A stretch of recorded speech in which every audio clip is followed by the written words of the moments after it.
আমি টংলা বেডমিণ্টন এছ'চিয়েশ্যনৰ উদ্যোগত 12 সংখ্যক ইয়াতে বেডমিণ্টন কম্পিটিশ্যন পাতিছোঁ। মেন্স ভেটাৰ্নছ 35+ আৰু 90+, তেনেকৈ 3 দিনীয়া কাৰ্যসূচীৰে আমি ইয়াতে খেলখন পাতিছোঁ। আমাৰ গোটেইখিনি উদ্যোগ লৈছে টংলা বেডমিণ্টন এছ'চিয়েশ্যন ফালৰ পৰা। এটা বৃহৎ টংলাৰ ল'ৰা ছোৱালীৰ স্বাৰ্থত আমি প্ৰত্যেক বছৰে এখন বেডমিণ্টন কম্পিটিশ্যন পাতি থাকোঁ। নিশ্চয় আগলৈকে পাতিম। আমাৰ ইয়াতে গোটেই অসমৰ সকলো জিলাৰ পৰাই খেলুৱৈসকলে অংশগ্ৰহণ কৰে।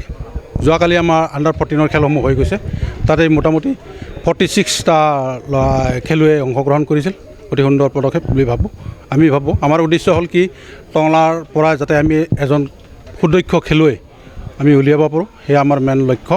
লগতে আমি এই ইনডোৰটো আমি আমাৰ নিজৰ সদস্যৰ মাজতে দান বৰঙণি তুলি ইনডোৰটো গঢ়ি তুলিছোঁ।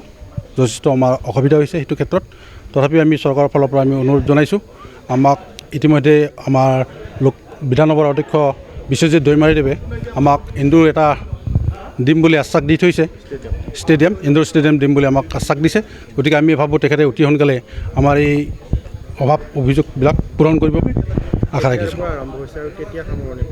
আমাৰ 3 দিনীয়া কাৰ্যসূচী 22, 23, 24। যোৱাকালি ফাৰ্ষ্ট ডে, আজি ছেকেণ্ড ডে, কালি শেষ কৰিব আমাৰ খেল। আমি গোটেই খেলত এই প্ৰাইজ মানি ৰাখিছোঁ। মেন্সৰ prize money champions 20,000, runners up 15,000, তেনেকৈ। বাকী ভেটাৰ্নছত 10,000, 8,000। ভেটাৰ্নছ দুটা ভাগ আছে, এটা 75+ আৰু এটা 90+। বাকী আণ্ডাৰ 14ৰ কাৰণে আমি 5,000 আৰু 3,000 টকা, লগতে আমি ট্ৰফি দিয়াৰ ব্যৱস্থা ৰাখিছোঁ। ধন্যবাদ। এতিয়ালৈকে গম পোৱা মতে 35ৰ বেছি খেলুৱৈ অংশগ্ৰহণ কৰিছে আজি ভেটাৰ্ন, আৰু আহি আছে। এণ্ট্ৰি ফিছৰ ব্যৱস্থা আছে। যিহেতু এটা দলত 2জন খেলুৱৈ, ডাবলছ হয়তো 1,000 টকাকৈ এণ্ট্ৰি ফিজ, খোৱা লোৱা থকাবিলাক সকলোবোৰ ফ্ৰী দিয়া হৈছে। ধন্যবাদ।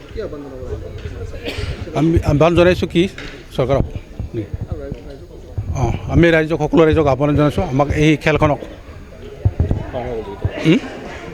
খেলখন চলাই নিয়াত ৰাইজৰ সহায় সহযোগিতা কামনা কৰিছোঁ।